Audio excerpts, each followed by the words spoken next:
20분간 몸싸움 끝에 민주당이 법안 제출에 실패하자 문희상 국회의장은 33년 만에 경호권을 발동했습니다. 국회가 경호권 발동. 7시 반 이때 양측 빠르가 의원이 나오죠. 보강되면서 국회 실층엔 순식간에 200여 명이 모였고 본격적인 충돌이 시작됐습니다. 국회 선진화법 위반으로 고발이 된 나경원 1심이 내달 15일 열린다고 합니다. 전 영상에 전해드렸는데 그런데 오늘 나경원 개변이 나왔습니다. 나경원 빠루 프레임 나와 국힘에 대한 명백한 명예훼손이다. 민주당의 빠루 폭력 만행 나와 자유한국당이 했다는 말도 안 되는 누명으로 둔갑시키고 있어. 근데 나경원이 잘 모르는 것 같아요. 그 당시 그 누구도 나경원이 빠루를 가져와 휘둘렀다, 저지했다 등의 말을 한 적이 없습니다. 나경원이 빠루를 들고 엄플한 것을 지적한 것이요. 더구나 지금 사진 보십시오. 국힘의 중진 의원들 다 앉아 있는데 나경원이 빠루를 들고 있는 모습. 그래서 이게 각인이 된 거고, 그 당시 댓글을 보면 나다르크의 기한 이렇게 또 홍보하지 않았습니까? 그래서 이 사건은 나경원 빠루, 자 이렇게 언급하게 된 것이죠. 무슨 나경원이 빠루를 들고 와 휘둘렀다 이렇게 말하는 사람 제가 들어본 적이 없어요. 이렇게 물타기를 하는 겁니다. 당시 사건을 보면 검찰개혁이라는 공수처법, 검경수사권 조정, 유치원 3법, 선거법, 연동형 비례대표제, 예산 등 4+1 바로 이 법안들을 신속 처리 안건 패스트트랙에 태워 상정하는 취지였는데, 이를 막기 위해서 당시 국힘당이 이를 저지하는 상황에서 회의장을 국힘이 점거합니다. 그리고 최입의 의원까지 감금시킵니다. 그래서 경호권 발동까지 된 상황이었죠. 국회의장 선에서. 그때 빠르가 등장했습니다.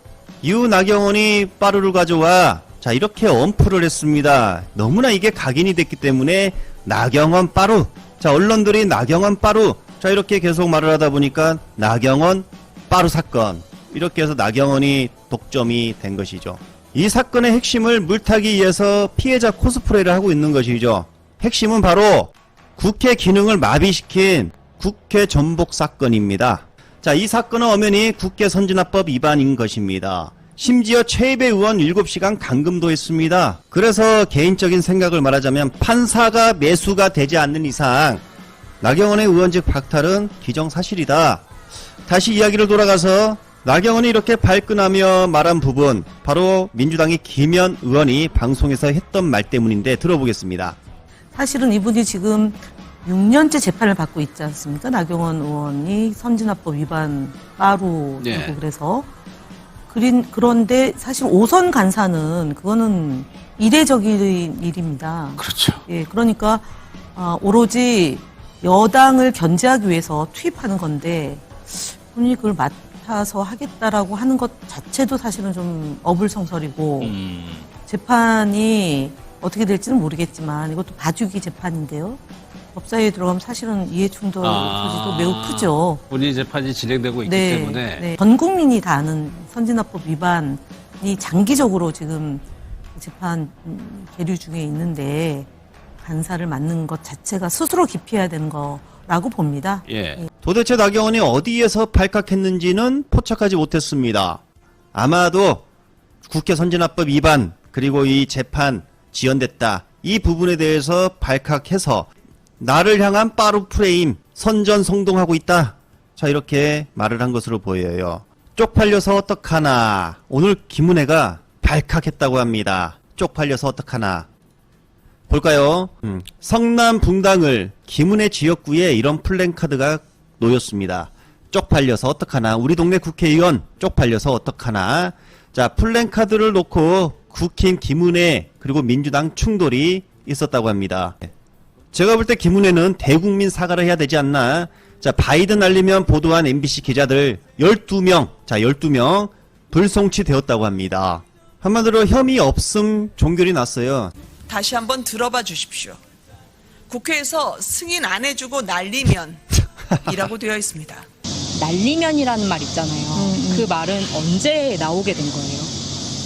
저는 대통령이 저한테 이야기해 준 거를 네. 홍보수석으로서 기자들에게 그대로 이야기를 한 겁니다. 결국 윤석열 책임이다, 윤석열이 시킨 대로 했다, 그리고 또 무서웠다, 얼마 전에 폭로가 있었죠. 그런데 많은 시민들은 김은혜가 말한 줄 압니다. 그래서 이건 대국민 사과가 필요하다, 그리고 쪽팔려서 어떡하나. 이 현수막에 왜 발끈하십니까? 쪽팔리지 않으세요? 이재명 대통령 애교에 전 세계 애신들이 극찬 감탄이 쏟아지고 있었다고 합니다. 그중 대만 언론이 감탄한 이재명 대통령의 애교술이라는 기사가 나왔는데요. 오늘은 국제사회에서 가장 이슈로 할 수 있는 이재명과 트럼프의 회담에 대해 이야기를 해보려고 한다. 우리가 잊지 말아야 할 것은 이재명이 상당히 똑똑하다는 점이다. 이 표정 보세요. 앵커 표정.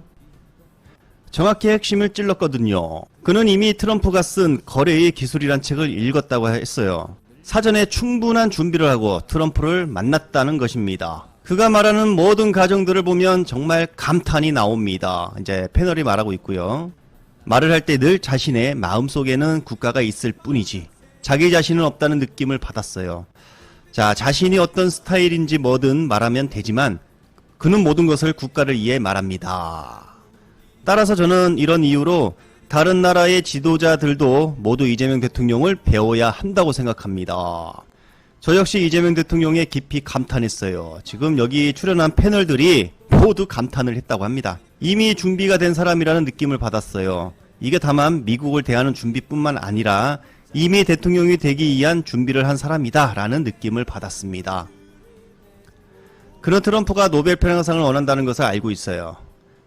그러니 이재명은 자연스럽게 대세를 따라 트럼프를 평화의 사자로 격려하는 것이죠. 그렇죠. 피스메이커.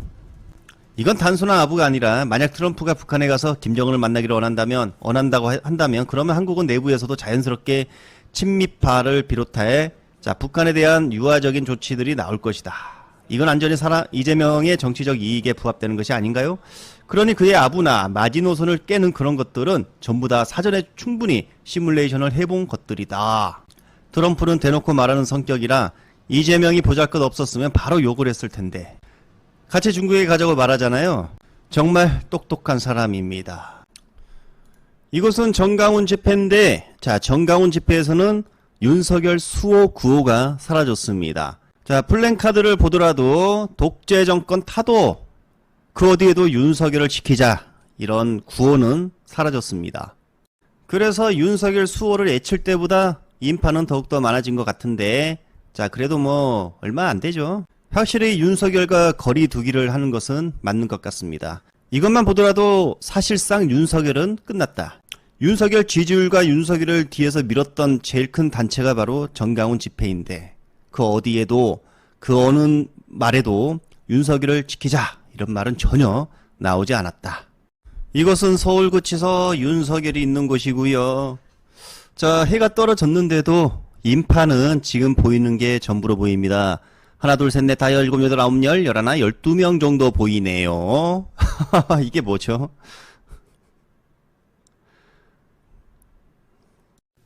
삐리삐리삐리 바람 새는 갔어도 삐리삐리삐리